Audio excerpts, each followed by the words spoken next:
ಸಂಚಾಲಕನಾಗಿ ಎಲ್ಲ ವಿಧಾನಸಭಾ ಕ್ಷೇತ್ರಗಳಿಗೆ ಪ್ರವಾಸ ಮಾಡಿ ಚುನಾವಣೆ ಆಗುವಗಳ ಬಗ್ಗೆ ಗಮನ ಹರಿಸಿದೆ.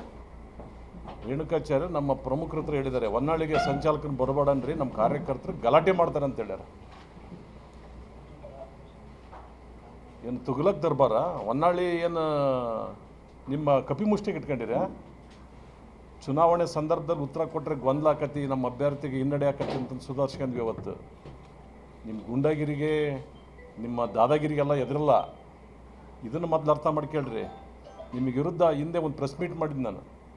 ಆ ಪ್ರೆಸ್ ಮೀಟ್ ಮಾಡೋಕ್ಕೆ ವೀರೇಶ್ ಬಂದ್ರೆ ಗಲಾಟೆ ಆಕತಿ ಅಂತಂದು ಹೇಳಿದ್ದಾರೆ.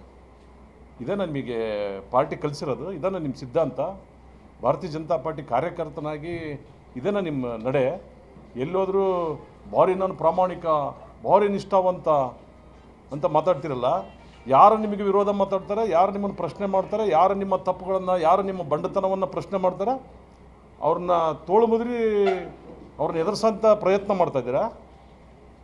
ಹೇಳ್ರಿ, ಚಾಲೆಂಜ್ ಮಾಡಿರಿ. ಇವತ್ತು ನೀವು ಎಲ್ಲಿ ಹೇಳ್ತೀರ, ನಾನು ಒಬ್ಬನೇ ಬರ್ತೀನಿ. ಇವತ್ತು ಚುನಾವಣೆ ಮುಗಿದಿದೆ, ಏನೋ ಯಾರೋ ಗಲಾಟೆ ಮಾಡ್ತಾರೆ ಅಂದಲ್ಲಿ ಮಾಡ್ಸಂತಾರೆ, ನೋಡೋಣ. ಈ ಸಂಸ್ಕೃತಿ ಭಾರತೀಯ ಜನತಾ ಪಾರ್ಟಿನಲ್ಲಿ ನಡೆಯಲ್ಲ. ಇದು ಈ ಸಂಸ್ಕೃತಿಯಿಂದ ನೀವು ಗೆಲ್ಲಕ್ಕಾಗಲ್ಲ ಯಾರನ್ನೂ, ಕಾರ್ಯಕರ್ತರ ಮನಸ್ಸನ್ನು. ಈ ಒಂದು ಕೆಟ್ಟ ಸಂಸ್ಕೃತಿಯಿಂದ ಮತದಾರನೂ ಕೂಡ ನಾವು ಒಲೈಸ್ಕೊಳಕ್ಕಾಗಲ್ಲ. ಇದನ್ನೆಲ್ಲ ಬಿಡಬೇಕು. ನಿಮಗೆ ಬಂಡತನವೇ ಬಂಡವಾಳ. ಆ ಬಂಡವಾಳ ನಮಗೆ ಗೊತ್ತಾಗೈತಿ. ನೀವು ತಿಳ್ಕೊಂಬಿಟ್ಟಿರಿ, ನಾನು ಬಂಡತನ ಮಾಡಿಬಿಟ್ರೆ ಎಲ್ಲರೂ ಸರ್ಕೊಂಡ್ಬಿಡ್ತಾರೆ, ಎದುರಿಬಿಡ್ತಾರೆ, ನಾನು ದೊಡ್ಡ ಲೀಡರ್ ಆಗ್ಬೋದು ಅಂತ ಏನಾದ್ರು ತಿಳ್ಕೊಂಡಿದ್ರೆ ಅದು ನಿಮ್ಮ ಭ್ರಮೆ ಬಿಡಬೇಕು.